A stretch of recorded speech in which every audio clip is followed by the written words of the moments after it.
Hello সকল ছাত্রছাত্রী, আজকে আমি তোমাদের ক্লাস 11 পদার্থবিজ্ঞানের ফার্স্ট সেমিস্টারের পুরো রিভিশন পার্ট 1 অ্যান্ড পার্ট 2 দুটো পার্টে ভাগ করব। আজকে পার্ট 1টা আমি আলোচনা করব, যেগুলো ইম্পর্টেন্ট টপিক তোমাদের সেগুলো নিয়ে আমি এখানে আলোচনা করব। অর্থাৎ ভিডিওটা একটু লেন্দি হতে পারে, তোমরা রেডি হয়ে থাকো। আশা করি এই টপিকগুলো তোমরা যদি পড়ো, এই টপিকগুলো পড়লে একদম কনফার্ম তোমরা এমসিকিউ এর অ্যান্সার করে আসতে পারবে। অর্থাৎ দেরি না করে আমি এখন ক্লাস শুরু করছি। দেখো, ফুল রিভিশন, আমি যেগুলো ইম্পর্টেন্ট পয়েন্ট সেগুলো করাবো, শর্টকাটে করাবো। এগুলো তোমাদের মনে রাখতেই হবে। মনে যদি না রাখো তাহলে কিন্তু তোমাদের এমসিকিউ নামাতে পারবে না। আর এমসিকিউ করতে গেলে বেশিরভাগটাই অঙ্কই থাকে তোমাদের, থিওরির কোয়েশ্চেন খুব কম আসে। অর্থাৎ আমাদের ভালো করে থিওরিগুলো করতে হবে। আর এই থিওরি করার জন্য আমি একটা শর্ট ভিডিও নিয়ে এসেছি, one short video marathon class. এই ভিডিওটা তোমরা দেখো, ঠিক আছে? এবার দেখো, আমরা যেটা প্রথমে জানবো সেটা হচ্ছে রাশি। রাশি কি? রাশি হচ্ছে যাকে আমরা পরিমাপ করতে পারবো সেটাই হচ্ছে রাশি। যাকে পরিমাপ করতে পারবো না সেটাকে রাশি বলা যাবে না। অর্থাৎ যার অস্তিত্ব আছে, যে কিছুটা স্থান দখল করে থাকে, যে অনুভব করা যাচ্ছে কে আছে, তাকে তো পরিমাপ করা যাবে। যেটাকে আমরা পরিমাপ করতে পারবো সেটাকে রাশি বলবো। তো একটা সময় কি হতো প্রাচীন যুগে, যে রাশি ছিল না, তখন কোনো পরিমাপের পদ্ধতি ছিল না, তখন কি করতো, বিনিময় প্রথা প্রচলিত ছিল। এই 5টা গরুর বদলে 10টা ভেড়া নিল, এরকম প্রথাগুলো প্রচলিত ছিল। তো এইগুলো করাতে সমাজের বা পরিবেশের সমাজের লোকদের অনেক লস হতো, কারোর আবার বেনিফিট হতো, লাভ হতো। তো এইগুলোকে সবগুলোকে এড়িয়ে আন্তর্জাতিক সংস্থা অনুযায়ী একটা ইউনিট তৈরি হলো। সেই ইউনিট আমাদের প্রথমে পড়তে হবে পরিমাপের পদ্ধতি, মেজারমেন্ট। ফার্স্ট চ্যাপ্টার আছে, এই চ্যাপ্টার তোমাদের খুবই ইম্পর্টেন্ট। এখান থেকে দুই তিনটা কোয়েশ্চেন, মিনিমাম তিনটা কোয়েশ্চেন আসবেই, এমসিকিউ এর কোয়েশ্চেন, যেটা তোমরাকে একবারে নামিয়ে আসতে হবে। এই 3টা কোয়েশ্চেন যেন তোমাদের না ছুটে, তার জন্য আমি রিভিশন ক্লাস তোমাদের শুরু করেছি। দেখো, রাশিকে আমরা প্রধানত দুটি ভাগে ভাগ করব। একটা হচ্ছে স্কেলার আর একটা হচ্ছে ভেক্টর। এই দুটো ভাগে ভাগ করব, স্কেলার আর ভেক্টর। স্কেলার কাকে বলবো?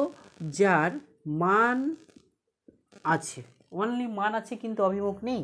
আমি সবগুলো লিখবো না, মুখে বলবো, তোমরা শুনবে। আর এর দুটোই আছে, মান আছে প্লাস অভিমুখ আসবে, অভিমুখ। ঠিক আছে, এই হলো রাশি।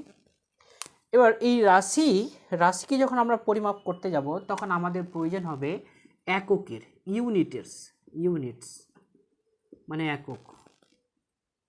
যদি এককের প্রয়োজন হয় তাহলে একক কাকে বলবে? একক হচ্ছে এমন একটা সুবিধাজনক মান যা কোনো সংখ্যার পাশে বসালে সেই সংখ্যাটার মূল্য বুঝাবে। যদি পাশে না বসাই তাহলে সংখ্যাটার মূল্য বুঝাবে না। জাস্ট আমি ধরে নিলাম 10 লিখলাম এখানে, যদি 10 লিখি তো 10 কিছু বুঝাবে কি? 10 কেজি হতে পারে, 10 গ্রাম হতে পারে, 10 কিলোগ্রাম হতে পারে, 10 কুইন্টাল হতে পারে, ইত্যাদি ইত্যাদি হতে পারে। কিন্তু আমি এখানে যখন একটা কেজি বসিয়ে দেবো, তখন আবার এটা একটা মূল্য হয়ে গেল। এই হয়ে গেল ইউনিটস, একক। এবার দেখো, এককগুলো প্রধানত দুই ধরনের হয়। একটা হচ্ছে মৌলিক একক আর একটা হচ্ছে লব্ধ একক। তো মৌলিক একক হচ্ছে যে এককগুলো নিজে নিজে গঠিত হয়, তাদেরকে বলা হয় মৌলিক একক। তাহলে একে দুই ভাগে ভাগ করা হয়, একটা হচ্ছে মৌলিক আর একটা হচ্ছে লব্ধ। এই দুটো এককে ভাগ করা হয়। ঠিক আছে, এই দুটো একক কি? মৌলিক একক বলতে যে এককগুলো নিজে নিজেই গঠিত হবে, অন্য কাউরি সাহায্য নিয়ে গঠিত হবে না, সেটা হলো মৌলিক একক। আর লব্ধ একক, যারা মৌলিক এককের সাহায্যে গঠিত হবে তারা হলো লব্ধ একক। তো মৌলিক এককের একটা উদাহরণ যেমন দৈর্ঘ্য, তারপরে ভর, দৈর্ঘ্য, তারপরে মাস মানে ভর, তারপরে হচ্ছে তোমার টাইম, এগুলো হচ্ছে তোমার মৌলিক একক। কিন্তু লব্ধ একক যখন বলবো তখন নিউটন, ডাইন ইত্যাদি, ওয়াট, এগুলো হচ্ছে তোমার লব্ধ একক। এই গেল লব্ধ একক। এবার তারপরে দেখো, তারপরে হচ্ছে একক প্রধানত যদি বলা হয় মৌলিক একক কয়টি, তো মৌলিক বা মূল একক, মূল একক হচ্ছে তোমার প্রধানত 60টি, মূল একক হচ্ছে 60টি। আর সাপ্লিমেন্টারি ইউনিটস হচ্ছে তোমার 2টি। তো টোটাল হয়ে গেল 9টি হচ্ছে ইউনিটস মানে একক। তাহলে একক হচ্ছে টোটাল 9টি। তো তোমাদের যদি প্রশ্ন আসে যে মূল একক কয়টি, তো তোমাদের অ্যান্সার করতে হবে 60টি। আর যদি বলে সাপ্লিমেন্টারি একক বলে, তাহলে আমাদেরকে করতে হবে 2টি। সাপ্লিমেন্টারি একক হচ্ছে 2টি। এই সাপ্লিমেন্টারি এককের মধ্যে পড়ছে রেডিয়ান আর আরেকটা পড়ছে রেডিয়ান, এই দুটো। আর এগুলোর মধ্যে তো তোমরা জানো লেন্থ, টাইম, তারপরে হচ্ছে ক্যান্ডেলা ইত্যাদি 7টা আছে এখানে, এই 7টা একক।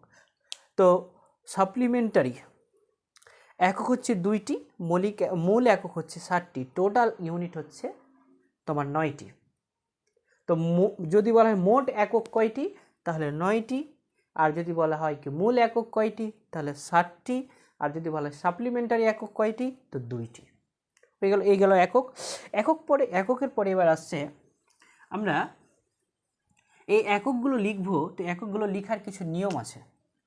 ফার্স্ট রুল হচ্ছে যদি কোনো সায়েন্টিস্টের নাম দিয়ে থাকে, ধরে নাও নিউটন আছে, তো প্রথম অক্ষর যেটা হবে সেটা দিয়ে লিখতে হবে। এখানে ছোট হাতে এন দিয়ে লিখলে ক্রস হবে না। দ্বিতীয় নাম্বার রুলস হচ্ছে যদি 10 শুধু 1 মিটার থাকে, তো এটা হচ্ছে তোমার সিঙ্গুলার। যদি 10 থাকে, তো আমরা যদি 10 মিটার্স অ্যাপোস্ট্রোফি এস দিয়ে দিই, তাহলে এটা ভুল। এখানে আমরা শুধু লিখব কি রাইট অ্যান্সারটা 10 মিটার। এরকম করে এককগুলো লিখতে হবে তোমাদের। তারপরে দেখো, যদি কোনো একক গুণের আকারে থাকে, ধরে নাও নিউটন আছে, তারপরে আছে কেজি, তো এই এককগুলো গুণের আকারেই রাখতে হবে। একে একসঙ্গে লিখে দিলে চলবে না, অর্থাৎ নিউটন লিখলাম আর এর পাশে কেজি লিখে দিলাম, তো এইরকম লেখা চলবে না, এরকম গুণের আকারে এদেরকে লিখতে হবে। এগুলো হচ্ছে তোমার ইউনিটের লেখার রুলস। আরেকটা দেখো যে যতগুলো ইউনিট আছে, কারোর সায়েন্টিস্টের নাম ছাড়া যদি এমনি হয়, কোনো একক মিটার হলো, সেন্টিমিটার হলো, এগুলো সব সময় ছোট হাতের অক্ষর দিয়ে লিখতে হবে, সেন্টিমিটারের পাশে ডট দেওয়া যাবে না, শুধু সেন্টিমিটারই লিখতে হবে। এ হলো একক, চলে গেল। এককের পরে এবার আসছে দেখো মাত্রা। তো মাত্রা নির্ণয়ের পদ্ধতি হচ্ছে, মাত্রা প্রধানত 3টি দিয়ে হয়, একটা হচ্ছে লেন্থ, একটা হচ্ছে টাইম, আর একটা হচ্ছে মাস। এই 3টা মাত্রা দিয়ে যতগুলো মাত্রা আছে সবগুলো গঠিত।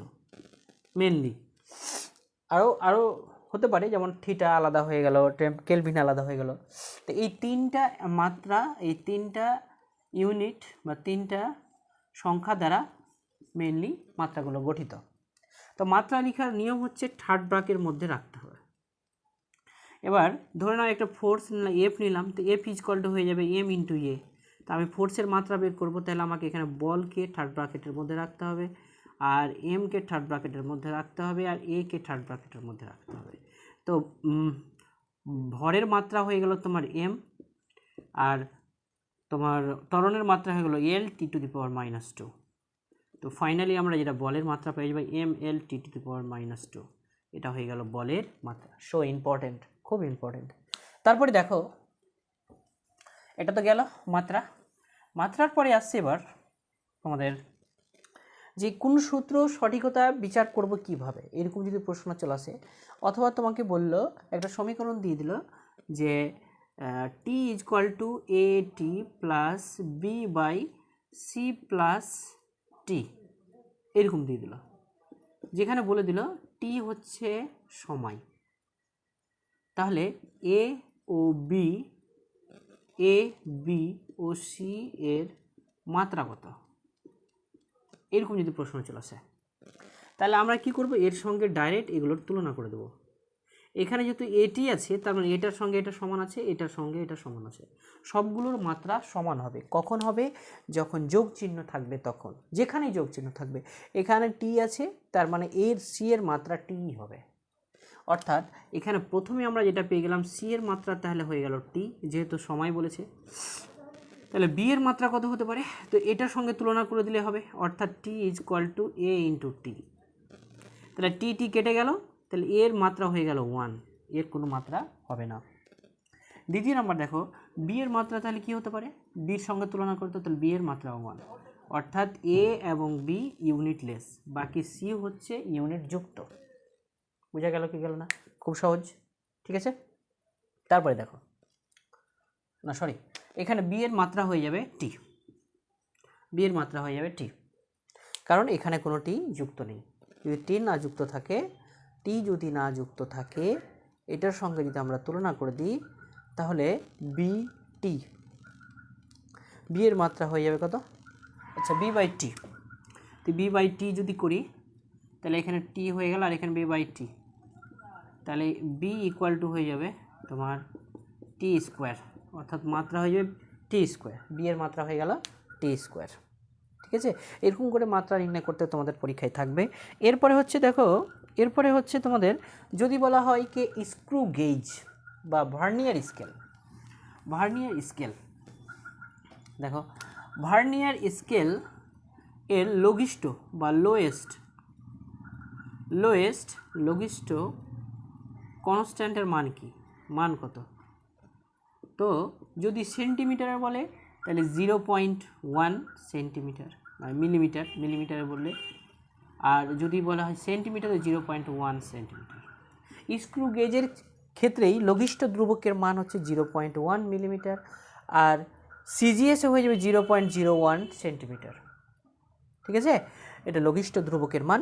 এরপরে আমরা যেটা করব সেটা হচ্ছে যে মাত্রার সাহায্যে মাত্রা নির্ণয় করে তোমার সম্পর্ক নির্ণয়। যেমন একটা বলে দিয়েছে সরল দোলক, সরল দোলকের সঙ্গে সমানুপাতিক length into mass into gravitation. তাহলে এইরকম যদি সম্পর্ক দেওয়া থাকে আর তোমাকে মাত্রা নির্ণয় করতে পারলে, মানে সম্পর্ক নির্ণয় করতে পারে, তাহলে আমাকে এখানে এক্স ধরে নিতে হবে, এখানে ওয়াই ধরে নিতে হবে, আর এখানে জেড ধরে নিতে হবে। তাহলে এক্সের মান যা হবে, ওয়াইয়ের মান যা হবে, আর জেডের মান যা হবে। তো এটা বের করার রুলস হচ্ছে কি, এটার সঙ্গে এটাকে তুলনা করবে, এটার সঙ্গে তুলনা করবে, এটার সঙ্গে তুলনা করবে। তুলনা করলে এক্স ওয়াই জেডের মান যদি তোমরা বের করতে পারো, এক্স ওয়াই জেডের মান যদি বের করতে পারো, তাহলে একটা সম্পর্ক বেরিয়ে যাবে, টি ইজ ইকুয়াল টু, এখানে হয়ে যাবে কে রুট ওভার এল বাই জি, এরকম একটা সম্পর্ক চলে আসবে। তো এই সম্পর্কের সাহায্যে তোমাদের মাত্রা অবশ্যই নির্ণয় করতে আসতে পারে। এরপরে আমরা চলে যাচ্ছি ত্রুটি। ত্রুটি দুই ধরনের হতে পারে, একটা হচ্ছে নেগেটিভ ত্রুটি, একটা হচ্ছে পজিটিভ ত্রুটি। কিন্তু পরিমাপের পদ্ধতি হচ্ছে দুইটি, একটা হচ্ছে প্রত্যক্ষ আর একটা হচ্ছে পরোক্ষ। প্রত্যক্ষ যেটা হাতে নাতে করব, আর পরোক্ষ যেটা হাতে নাতে নেই। যেমন সূর্য থেকে পৃথিবীর দূরত্ব, এটা আমরা মাপতে পারবো না, এটা আমাদের হাতে নেই, কিন্তু একটা টেবিলের দূরত্ব যদি আমরা মাপি তো সেটা সহজেই পরিমাপ করতে পারবো। বুঝে গেল?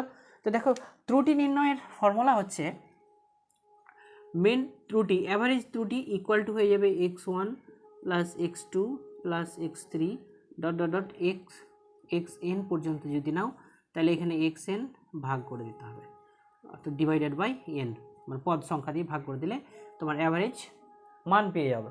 এবার ত্রুটি যদি বের করতে বলে, তাহলে x1 মাইনাস অ্যাভারেজ মান ইকুয়াল টু, যদি পজিটিভ নেগেটিভ ইরর যেটা আসবে। এবার যদি পার্সেন্টেজ ত্রুটি বলে, পার্সেন্টেজ ত্রুটির ফর্মুলা হচ্ছে পার্সেন্টেজ অফ ত্রুটির ফর্মুলা হচ্ছে তোমার হয়ে গেল del x divided by x into 100%। খুব ইম্পর্টেন্ট, এটা একদম ভিভিআই, এখান থেকে প্রশ্ন একটা থাকবেই। এই ইরর থেকে একটা প্রশ্ন তোমাদের থাকবে। যদি বলে একটা গোলকের আয়তন, একটা গোলকের ব্যাসার্ধের মান দেওয়া আছে 10 প্লাস মাইনাস 0.01 সেন্টিমিটারে দেওয়া আছে, তাহলে এর বলেছে কি পার্সেন্টেজ অফ ত্রুটি কত হবে, কিসে? আয়তনে। আয়তনে তো গোলকের আয়তন আমরা কি জানি?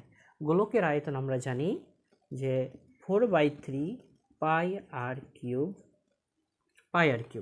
তাহলে এইটুকুর তো কোনো ত্রুটি হওয়ার সম্ভাবনা নেই। তো যদি এইটুকুর ত্রুটি না হয় তাহলে আমরা কি করতে হবে? তাহলে এই যে 3বার আমরা কি করছি? পরিমাপ করছি, তার জন্য 3 এখানে চলে আসবে। এবার এটা এখানে দেখো, এটাকে বলা হয় এক্স আর এটাকে বলা হয় ডেল এক্স। তাহলে এটা হলো ডেল আর, এটা হলো আর, আর এটা ডেল আর। তাহলে আমরা এখানে কি করতে পারি? Del r divided by r into 100% হয়ে যাবে। দেখো 3 ইন্টু ডেল আর এর মান দেওয়া আছে তোমার কত? 0.01 ডিভাইডেড বাই, আর এটা দেওয়া আছে 10 ইন্টু 100, শোনো শোনো কেটে গেল। তাহলে এটা হয়ে যাবে 3 ইন্টু 0.1 ইকুয়াল টু 0.3% ত্রুটি, এত পার্সেন্ট ত্রুটি। তো এই ধরনের একটা অঙ্ক তোমাদের থাকতে পারে। তো এই ছিল তোমাদের প্রথম চ্যাপ্টারের গল্প। এবার আমরা প্রবেশ করব দ্বিতীয় চ্যাপ্টারে। দ্বিতীয় চ্যাপ্টারে আছে তোমাদের একমাত্রিক গতি। সো ইম্পর্টেন্ট, দ্বিতীয় চ্যাপ্টার তোমাদের জানতেই হবে, তাহলে কিন্তু মুশকিল আছে। তো দ্বিতীয় চ্যাপ্টারে দেখো কি কি আছে। দ্বিতীয় চ্যাপ্টারে যেটা আছে তোমাদের, দ্বিতীয় চ্যাপ্টারে দেখো এবার দ্বিতীয় চ্যাপ্টার হচ্ছে তোমাদের একমাত্রিক গতি, অর্থাৎ 1D মোশন, 2D মোশন নয়। তো 1D মোশন বলতে বোঝাই যে একমাত্রিক গতি মানে একই দিকে যাবে। যখন একই দিকে যাবে, যদি একটা অক্ষ ধরে যায় তাহলে তাকে বলা হয় 1D মোশন। আর যখন দুটো অক্ষ ধরে যাবে, এদিকে গেল এদিকে গেল, এটা যদি এক্স হয় এটা যদি ওয়াই হয়, দুটো অক্ষ ধরে যদি যায় তাহলে এটা হয়ে গেল 2D মোশন। 2D motion. তো এই 2D মোশনের রেজাল্টান্ট যদি মানে বের করতে হয় তাহলে আর ইকুয়াল টু আমরা লিখতে পারবো আর equal to √x² plus y²। এটা হচ্ছে ফর্মুলা। এবার দেখো 3D মোশন যদি হয়, এই দিকে গেল আবার এইদিকে আসলো, তাহলে এটা হয়ে গেল y, এটা হয়ে গেল x, এটা হয়ে গেল z। তাহলে এখানে আর রেজাল্টান্ট ইকুয়াল টু হয়ে যাবে x² plus y² plus z²।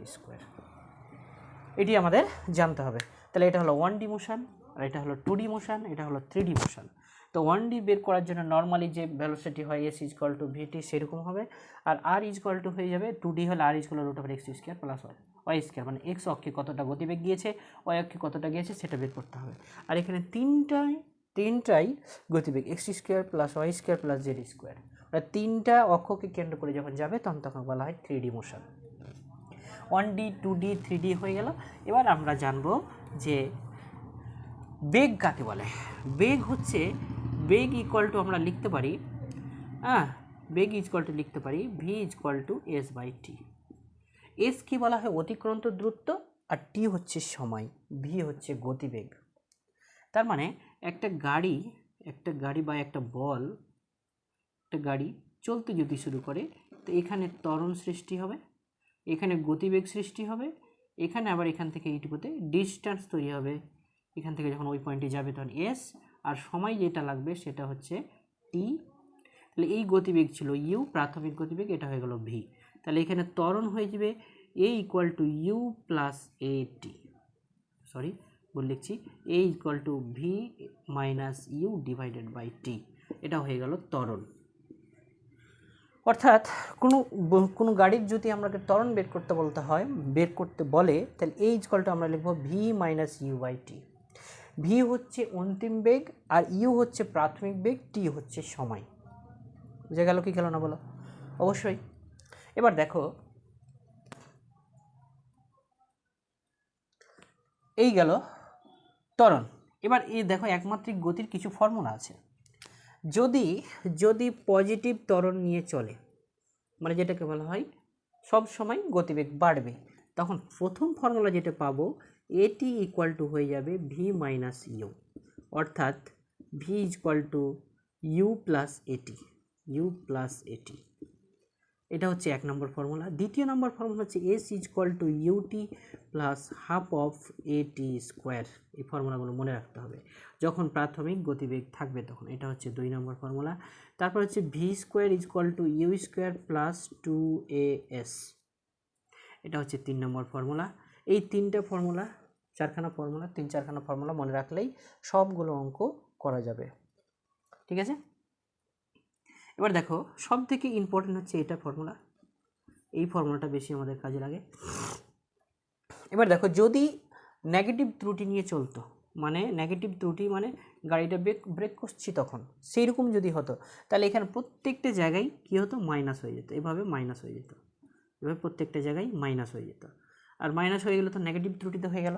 এবার দেখো, এবার যেটা হচ্ছে আমাদের যদি গড় দ্রুতি বের করতে বলে তখন শর্টকাট একটা ফর্মুলা তোমাদের মনে রাখতে হবে। গড় দ্রুতির ফর্মুলা হচ্ছে, যদি n1 একটা বস্তু, n1 একটা বস্তু, n1 যাত্রাপথে তোমার গতিবেগ ছিল v1, n2 যাত্রাপথে গতিবেগ ছিল v2। তাহলে এইরকম যদি হয় তাহলে আমাদের যে গড় দ্রুতি কত হবে, তো গড় দ্রুতি হয়ে যাবে, গড় দ্রুতি ইকুয়াল টু হয়ে যাবে তোমাদের, গড় দ্রুতি ইকুয়াল টু হয়ে যাবে তোমার ফর্মুলা হচ্ছে v1 v2 divided by n1 v1 plus n2 v2। এই ফর্মুলা তোমাদের মনে রাখতে হবে। যদি তোমাদের এ হলো গড় দ্রুতি, এবার গড় ত্বরণ যদি নির্ণয় করতে থাকে তাহলে গড় ত্বরণ নির্ণয় করার ফর্মুলা হচ্ছে, দেখো যখন t1 সময় তখন ত্বরণ ছিল a1, যখন t2 সময় তখন ত্বরণ ছিল a2। তাহলে গড় ত্বরণ কত হবে, তো গড় ত্বরণ a equal to a average equal to হয়ে যাবে তোমার যেটা ফর্মুলা সেটা হচ্ছে a1 t1 plus a2 t2 divided by t1 plus t2। এটা হচ্ছে গড় ত্বরণ নির্ণয় করার ফর্মুলা। এবার দেখো যদি কোনো বস্তুকে ওপর দিকে লম্বভাবে চালাই তখন কি ঘটবে, যদি কোনো বস্তুকে ওপর দিকে লম্বভাবে চালাই তখন কি ঘটবে। সাপোজ মনে করো এটা পৃথিবী, আমি ওপর দিকে কোনো একটা বস্তুকে চালালাম, যদি চালাই তখন কি ঘটবে। তো এখান থেকে চালাচ্ছি তার মানে এটা হচ্ছে প্রাথমিক গতিবেগ, এখানে যাবে তখন অন্তিম গতিবেগ হয়ে গেল। আর মিডিলের উচ্চতা যদি h হয় আর উপরে যাচ্ছে তার জন্য ত্বরণ হলো g, আর নিচে নামলে আবার ত্বরণ হয়ে যাবে মাইনাস জি, প্লাস জি, আর এটা হয়ে গেল মাইনাস জি। উপরে গেলে মাইনাস জি, নিচে আসলে তোমার পজিটিভ। তাহলে যদি মাইনাস জি এর ক্ষেত্রে যদি আমরা নির্ণয় করি তাহলে 1 নম্বর সূত্র যেটা পাবো, এস মানে h is equal to u t minus half of g t square, এটা একটা ফর্মুলা পাবো। দ্বিতীয় নম্বর ফর্মুলা যেটা পাবো, v square is equal to u square minus 2 g into h, এটা পেয়ে গেলাম। তারপরে 3 নম্বর যেটা ফর্মুলা পাবো, এস ভি স্কোয়ার এটা পেলাম, তারপরে এস, তারপর 3 নম্বর ফর্মুলা যেটা পেয়ে যাবো আমরা সেটা হচ্ছে তোমাদের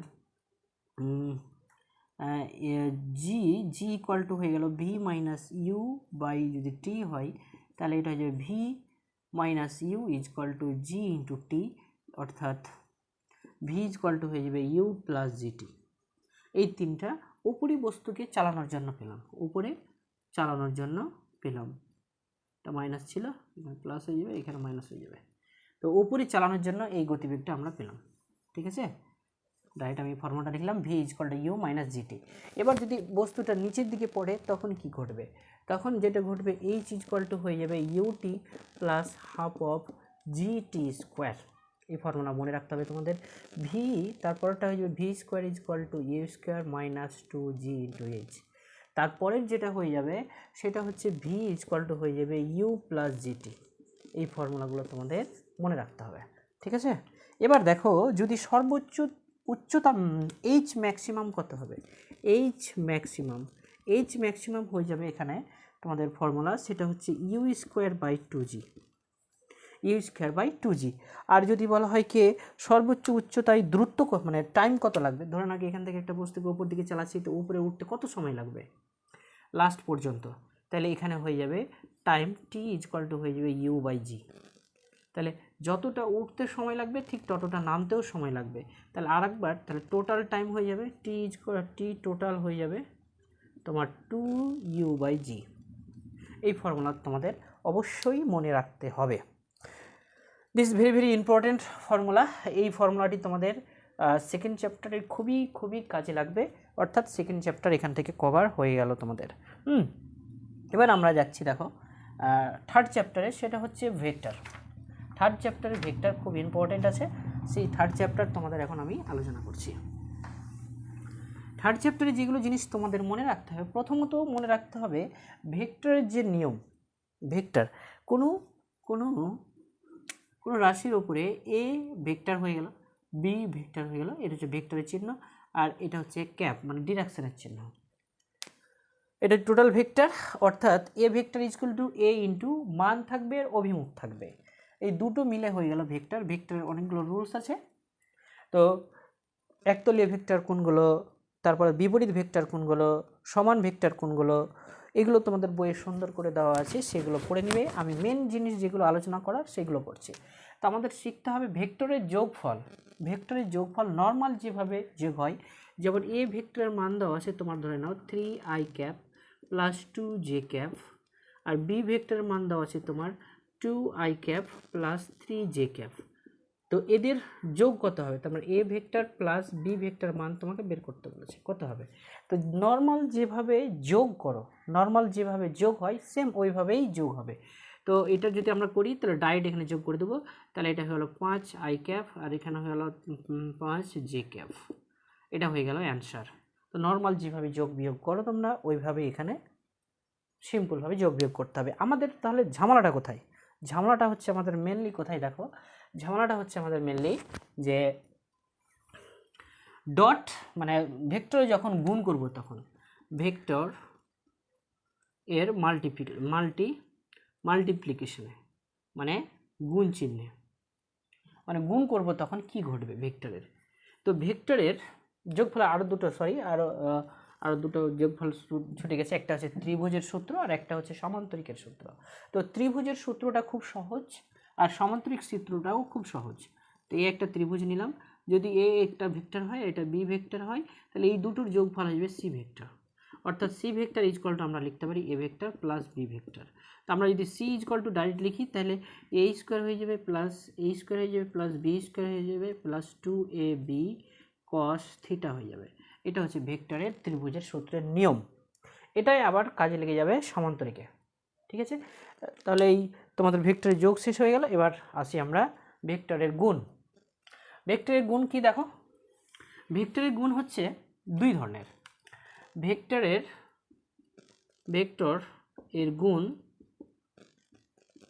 দুই ধরনের, একটা হচ্ছে ডট প্রোডাক্ট আর একটা হচ্ছে ক্রস প্রোডাক্ট। খুব ইম্পর্টেন্ট। ডট যদি আমরা করি তাহলে এ ভেক্টর একটা নিলাম, ডট করছি বি ভেক্টরে, তাহলে এটা হয়ে যাবে এ বি কস থিটা। আর এটার যদি আমরা করি তো A vector dot B vector যদি করি তাহলে এ বি সাইন থিটা হবে। এই কথাটা মনে রাখতে হবে, খুবই ইম্পর্টেন্ট। এই দুটো পয়েন্ট খুবই ইম্পর্টেন্ট। তাহলে আমরা যদি থিটার মান এখান থেকে বের করি তো থিটা ইজকল টু হয়ে যাবে cos inverse A vector dot B vector divided by A B. আর এটার যদি আমরা থিটা বের করি থিটা ইজকল টু হয়ে যাবে A vector dot B vector divided by sine inverse A vector dot কেন হবে cross B vector equal to হয়ে যাবে তোমার এবি।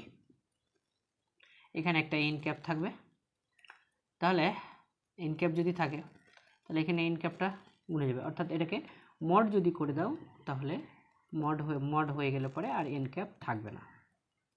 তাই তোমার মেনলি ফর্মুলা এটা তোমাকে মনে রাখতে হবে, অর্থাৎ এটার মড করতে হবে, তখন এটারও মড হয়ে যাবে। ঠিক আছে, মড করলে আর এন ক্যাপটা থাকবে না। এই হয়ে গেলো তোমাদের ভেক্টরের গুণফলের নিয়ম। যদি একই ভেক্টরের গুণ যদি আমরা করি এ ভেক্টর ডট এ ভেক্টর করি তাহলে এটা 1 হয়ে যাবে, আর একই ভেক্টরের যদি আমরা ক্রস করি তাহলে এটা 0 হয়ে যাবে। এই দুটো কথা মনে রাখবে। এবার আমরা চলে যাই ইউনিট ভেক্টরে। ইউনিট ভেক্টর কি?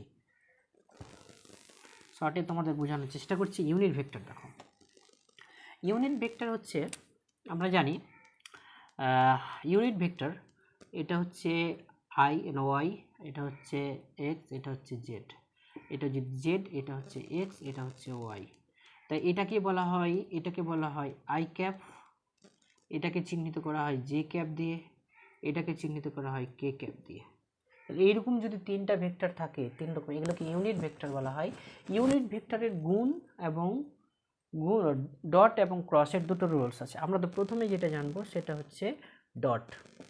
ডট মানে হচ্ছে I dot I cap equal to J dot J equal to K dot K equal to 1 হবে। মানে একই ভেক্টর যখন হবে তখন 1 হয়ে যাবে। এবার অন্য ভেক্টর যদি হয়ে যায়, মানে আলাদা আলাদা রাশি যদি হয়ে যায়, তখন আবার 0 হয়ে যাবে। I dot cross I dot J equal to J dot K equal to K dot I equal to 0 হয়ে যাবে। মানে অন্য কোনো ভেক্টর যদি হয় তবেই 0 হয়ে যাবে। এটা হলো তোমাদের ডটের নিয়ম। এবার ক্রসের নিয়ম কিভাবে শিখবো? ক্রস দেখো, ক্রস খুব ইম্পর্টেন্ট। ক্রস যদি আমাদের শিখতে হয় এটাও খুব ইম্পর্টেন্ট। ক্রস যদি আমাদের শিখতে হয় তাহলে দেখো, ক্রস মানে I cross I equal to J cross equal to J equal to K cross equal to K equal to 0। যদি একই সংখ্যা যদি থাকে আর তাদের যদি ক্রস করা হয় তবে 0 হয়ে যাবে। এটা মনে রাখতে হবে সবসময়। যদি একই সংখ্যা থাকে তবে তাদের ক্রস করলে 0, সব সময় 0। এবার দেখো, যদি তাহলে আলাদা আলাদা রাশি করলে কি হবে? তো আমাদের দুটো রুলস আছে। একটা রুলস হচ্ছে ক্লকওয়াইজ, অ্যান্টি ক্লকওয়াইজ। তাহলে আমি যদি এখানে আই ক্যাপ রাখি, এখানে জে ক্যাপ রাখি, আর এখানে কে ক্যাপ রাখলাম, যদি এই দিকে যাই তাহলে এটা পজিটিভ হবে, আর যদি উল্টো দিকে যাই তাহলে নেগেটিভ হবে। তাহলে দেখো, প্রথমে আই ক্রস জে যদি করি ইকুয়াল টু হয়ে যাবে কত? আই জে, তার মানে কে হয়ে যাবে, এটা কে হয়ে যাবে, কে ক্যাপ। হলো? তারপরে দেখো কে হয়ে যাবে। তারপর যদি আমরা করি জে ক্রস আই যদি করি তাহলে এটা হয়ে যাবে জে ক্রস আই, মানে উল্টো দিকে করছি, জে ক্রস আই, তখন এটা হয়ে যাবে মাইনাস কে ক্যাপ। বুঝতে পারলে? মানে যদি আমরা ক্লক ওয়াইজ যাই তাহলে পজিটিভ, আর অ্যান্টি ক্লক উল্টো দিকে গেলে নেগেটিভ। এই হয়ে গেলো তোমাদের ভেক্টরসের নিয়ম। আরেকটা নিয়ম যেটা আছে, যদি তোমাকে এ ভেক্টরের মান দেওয়া আছে, বলেছে I cap 2 I cap plus 2 J cap plus 3 K cap, এরকম মান দেওয়া আছে। বি ভেক্টরের মান দেওয়া আছে 3 I cap plus 3 J cap plus 3 K cap, এরকম ভেক্টরের মান দেওয়া আছে। তো এটা একটা নিয়ম হচ্ছে তোমার ক্লকওয়াইজ, আর একটা হচ্ছে ম্যাট্রিক্সের নিয়ম। তো ম্যাট্রিক্সের নিয়মটা আমরা এবার করছি। তো তাহলে আমরা এই দুটোর ক্রস করতে বলেছি, তাহলে A vector cross B vector যদি আমরা করি তাহলে ম্যাট্রিক্সের নিয়ম হচ্ছে এখানে আই রাখবো, এখানে জে রাখবো, এখানে কে রাখবো। এবার এর সহগগুলো বসাবো, তাহলে 2 2 2 আর এখানে 3 3 3। এবার আমাদের কাজ হলো, যখন আমি আই নিব তখন এটা চলে যাবে। তাহলে এই 2 3 দুগুণা 6 মাইনাস 6 হয়ে গেল। এবার এখানে পজিটিভ দেবো না, এখানে মাইনাস দেবো, কারণ আমি প্রথমে পজিটিভ নিয়ে নিয়েছি। তাই এখানে যে যদি আমরা রাখি তাহলে হয়ে যাবে এটা কেটে যাবে, এটা কেটে যাবে। তাহলে 3 দুগুণা 6 মাইনাস 6 হয়ে গেল। তারপর আবার পজিটিভ নিয়ে নেব, তাহলে এটা কেটে গেল, এটা কেটে গেল। তাহলে এখানে হয়ে যাবে, এটা হয়ে যাবে তোমার কে ক্যাপ ইকুয়াল টু 6 মাইনাস 6, অর্থাৎ টোটাল ভেক্টর মান 0 হয়ে যাবে। সবসময় 0 হবে না, সেটা তোমাদের বের করে দেখতে হবে। এই ছিল ভেক্টরের তোমাদের রুলস। এরপরে আমরা জানবো ভেক্টর থেকে আমাদের প্রয়েসের গতি কিভাবে নির্ণয় করতে হয়। প্রয়েসের গতি এখান থেকে আসবে তোমাদের প্রজেক্টাইল মোশন, আর ছাতা ধরার ব্যাপারটা আসবে। ঠিক আছে? তো দেখো ছাতা ধরার ব্যাপারটা কি বলছে, প্রজেক্টাইল মোশনে কি বলছে, আমরা সেগুলো আলোচনা করব।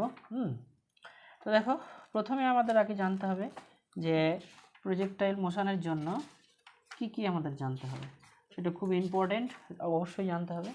এবার দেখো, যদি আমরা আপেক্ষিক রিলেটিভ মোশন, মানে ছাতা ধরার ব্যাপারটা আসছে, যখন দুটো বস্তু পাশাপাশি চলে, যদি তারা সমান গতিবেগে চলে তাহলে কিন্তু তাদের বোঝা যাবে না কে স্থির কে গতিশীল, কিন্তু তাদেরকে যদি একটার গতিবেগ বেশি করা হয় একটা কম করা হয় তাহলে তাদের মধ্যে আপেক্ষিক গতির সৃষ্টি হয়।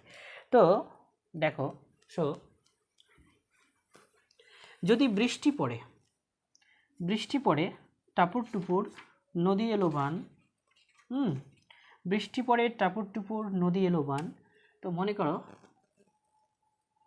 এই মেঘ বৃষ্টি পড়ছে আর তুমি সাইকেল নিয়ে এদিকে যাচ্ছ। তুমি যে গতিবেগ নিয়ে যাচ্ছ সেটা ইউ গতিবেগ, আর ওপর থেকে যে বৃষ্টি পড়েই যাচ্ছে, তাহলে এটা হয়ে গেল ভি বেগ। তো ভি আর করলাম আর এটা ইউ ম্যান করলাম।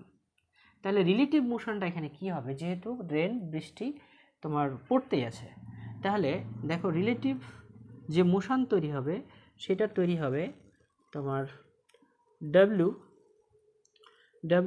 আর ইন্টু এম, মানে যে গতিবেগ অনুভব করবে সেটা হচ্ছে v square plus u square. এই গতিবেগ আমরা অনুভব করব যখন বৃষ্টির সাপেক্ষে আমরা সাইকেল চালিয়ে যাব তখন। এবার যদি বলা হয় কি কত ডিগ্রি কোণে আমরা ছাতা ধরবো, তখন এখানে হয় সোজা ফর্মুলা ট্যান থিটা = হয়ে যাবে ইউ বাই ভি। এই কথাটা মনে রাখতে হবে, অর্থাৎ থিটা = হয়ে যাবে tan inverse u by v. এই কথাটা আমাদের অবশ্যই মনে রাখতে হবে, অর্থাৎ এই ফর্মুলা দিয়ে তোমাদের অঙ্ক আসতে পারে, অঙ্ক তোমাদের এই ফর্মুলা দিয়ে করতেই হবে কারণ ইম্পর্টেন্ট। এবার আমরা চলে যাচ্ছি প্রজেক্টাইল মোশনে। যখন কোনো বস্তুকে এভাবে আমরা চালিয়ে দেবো তখন সেটাই হয়ে গেল প্রজেক্টাইল মোশন। তো প্রজেক্টাইল মোশনের আমরা মেন থিমগুলো আলোচনা করছি, কোনগুলো দিয়ে অঙ্ক আসতে পারে সেগুলো তোমাদের দেখাচ্ছি। তো ধরে নাও এটা হচ্ছে ওয়াই অক্ষ আর এটা হচ্ছে এক্স অক্ষ, এটা হচ্ছে এক্স, এটা হচ্ছে ওয়াই।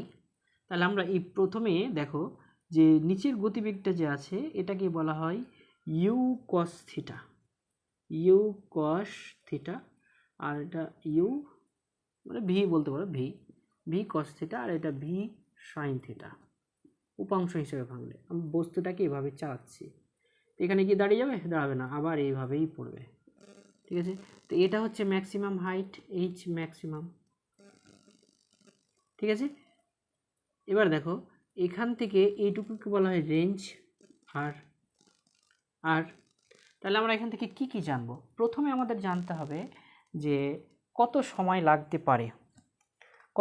লাগতে পারে এই বস্তুটাকে মানে করতে। রেঞ্জ প্রথমে হচ্ছে তোমার উচ্চতা, তো এইচ ম্যাক্সিমাম = হয়ে যাবে তোমার যে ফর্মুলা আমাদের ইউজ করতে হবে সেটা হচ্ছে ইউ স্কোয়ার, এটা ইউ ধরো তাহলে বেটার হবে, এটা ভি না ধরে ইউ ধরো, ভিও ধরতে পারো, u square sine theta by 2g। এই ফর্মুলা তোমাদের ইম্পর্টেন্ট, মানে উচ্চতা যদি নির্ণয় করতে বলে তাহলে ইউ হচ্ছে গতিবেগ, যে গতিবেগে আমরা বস্তুটাকে ছড়বো, আর থিটা যে কোণ করে ছাড়বো, এই যে এখানে থিটা, এই যে থিটা, এই থিটা কিন্তু সমান হবে। একটা কথা মনে রাখবে, যখন 45 ডিগ্রি থিটাতে কোণে ছাড়বে তখন সব থেকে রেঞ্জটা